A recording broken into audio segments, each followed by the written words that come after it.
If you're like me and always hyped for the next big thing in smartphones, then you're in for a treat. Today we're diving deep into the rumor mill, looking at three massively anticipated phones: the Google Pixel 10, the super slim iPhone 17 Air, and the Samsung Galaxy S25 Edge, which is literally just around the corner. We've got fresh leaks and juicy details, so let's get into it. First up, let's talk about a phone that's so close to launching we can almost touch it: the Samsung Galaxy S25 Edge. According to the latest buzz, Samsung is set to officially unveil this beauty in San Jose during a virtual Unpacked event next week, specifically on Monday, May 12th. That's just days away, and the leaks have been pouring in, giving us a fantastic look at what to expect. The biggest headline? This phone is aiming to be incredibly thin. We're talking a super slim side profile, reportedly just 5.8 millimeters thick. Leaked promotional images show off this sleek design, which will apparently feature a titanium build. It's expected to come in three stylish colorways: titanium icy blue, titanium silver, and titanium jet black. Plus, for durability, it seems Samsung is using Corning Gorilla Glass Victus 2 on the back. But it's not just about looks. The S25 Edge is rumored to pack a punch. We're expecting a vibrant screen with a smooth 120Hz refresh rate and an ultrasonic under-display fingerprint sensor for quick and secure unlocking. Now let's talk cameras. The leaks point to a dual rear camera setup, but one of these lenses is a monster, a 200-megapixel main camera. This is paired with a 12-megapixel ultra-wide lens. The main camera is also said to sport a 2x optical quality zoom, which sounds pretty impressive for getting closer to your subjects. Under the hood, the S25 Edge is rumored to feature the most powerful processor optimized for Galaxy, which many believe will be the Snapdragon 8 Elite chipset. This should mean top-tier performance for everything from gaming to multitasking. Powering all this will reportedly be a 3,900 mAh battery, with Samsung promising an all-day battery life, and yes, wireless charging will be included. However, as is common with Samsung now, don't expect a charger in the box. You'll get the USB-C cable and a SIM removal tool though. And for peace of mind, it's slated to have an IP68 rating for water and dust resistance. Samsung also seems to be prepping some official cases. Leaked images show a silicone case in black, blue, gray, and a translucent option, plus a leather-like kindsuit case in the same three core colors, designed to complement that thin profile. The big question remaining is the price. Last week's leaks suggested it might be around $1,415 in the US, £1,065 in the UK, or $2,205 Australian dollars in Australia. We'll know for sure very soon, but the S25 Edge is shaping up to be a seriously attractive, powerful, and incredibly slim flagship. Next up, let's shift our focus to Apple and the rumored iPhone 17 Air. Now, this one isn't expected until the second half of this year, likely in Apple's usual September slot, but it's already generating a massive amount of buzz, primarily because of its design. The Air name, or iPhone 17 Slim, points to one thing: this phone is expected to be incredibly thin, possibly as little as 5.5 millimeters. That's even thinner than the S25 Edge we just talked about. But this extreme thinness might come with a few design quirks. Leaked dummy models of the iPhone 17 Air show a curious change to the USB-C port. It appears the port might not be centered from front to back on the bottom edge. Instead, it might be positioned closer to the rear of the device. The thinking here is that this adjustment is necessary to fit all the internal components, especially display parts, into such a tight chassis. Even the little central piece inside the USB-C port itself looks like it might be a bit off-center, sitting lower than usual.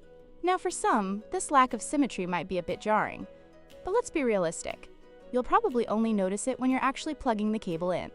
The dummies do show two perforations on either side of the port, which is symmetrical, unlike some current Pro Max models. This might mean the speaker setup is a bit different, but we'll have to wait and see.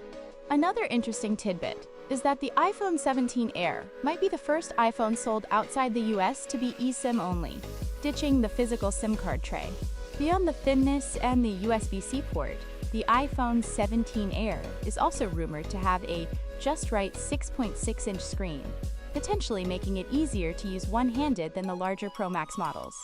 There are also whispers of better-than-expected performance and some new color options. The excitement seems to stem from this phone feeling like a real step forward in design, much like the iPhone X did back in its day. Alright, let's move on to Google and the Pixel 10 series.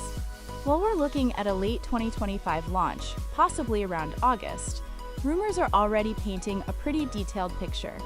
We're expecting a lineup that could include the standard Pixel 10, a Pixel 10 Pro, a larger Pixel 10 Pro XL, and even a Pixel 10 Pro Fold. Design-wise, leaked renders suggest the Pixel 10 and Pixel 10 Pro XL will look quite similar to their Pixel 9 predecessors. Think flat backs, flat sides, curvy corners, and that signature pill-shaped camera bar. The main visual difference on the standard Pixel 10 might be the inclusion of a third rear lens. Screen sizes are expected to remain similar to last year, with the Pixel 10 around 6.3 inches and the Pro XL at 6.8 inches. Dimensions are also nearly identical, with only very minor thickness or length changes. The Pixel 10 Pro Fold is also expected to keep a familiar design. Under the hood, we're anticipating the next-generation Tensor G5 chipset.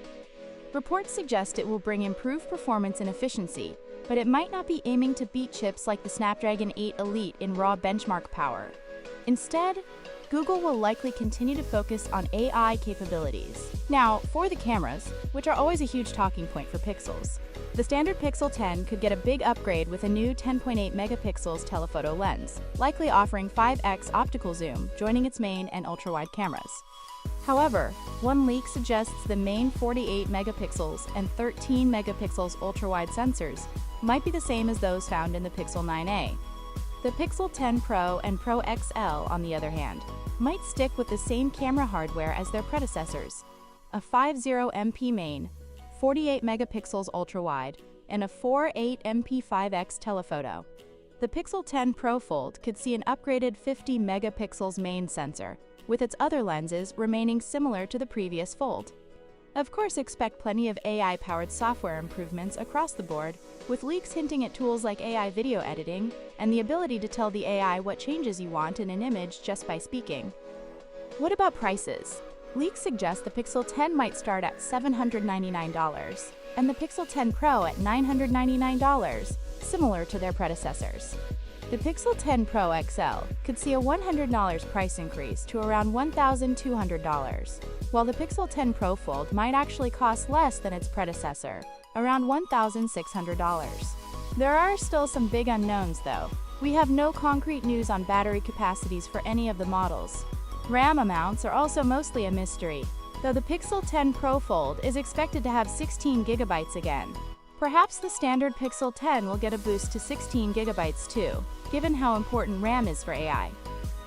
And finally, specific colors are still anyone's guess, though some renders have shown existing Pixel shades like porcelain, rose quartz, and hazel. So we've seen a clear trend with the Samsung Galaxy S25 Edge and the iPhone 17 Air. They're both pushing the boundaries of thinness. This pursuit of a super slim design is definitely eye-catching and can make phones feel incredibly futuristic and lightweight. It speaks to a desire for sleekness and ultimate portability. But does this obsession with shaving off millimeters come at a cost? Sometimes, thinner designs can lead to compromises. We've already touched on the iPhone 17 Air's potentially off-center USB-C port as a possible consequence. There can also be concerns about structural integrity, though materials like titanium and reinforced glass are designed to combat this. Battery capacity is another area that can sometimes be impacted when space is at an absolute premium. Manufacturers are getting incredibly clever with component placement, but it's a constant balancing act. It's interesting to see how the Pixel 10 series fits into this. While Google's phones follow modern design trends, they aren't being hyped primarily for their extreme thinness in the same way as these specific S25 Edge and iPhone 17 Air rumors suggest. Google seems more focused on the overall user experience, camera intelligence, and AI integration. It'll be fascinating to see if this ultra-thin trend becomes the dominant direction for all flagships, or if it remains a niche focus for specific models appealing to users who prioritize that sleek form factor above all else. Phew, that's a lot to take in. The Samsung Galaxy S25 Edge, with its imminent launch and super slim build, the potentially game-changing thinness of the iPhone 17 Air, and the AI-focused Google Pixel 10 series, the rest of this year and heading into next is looking incredibly exciting for phone enthusiasts. What do you think? Which of these phones are you most excited about? Are you all in on the ultra-thin trend, or are there other features you prioritize? Let me know your thoughts down in the comments below.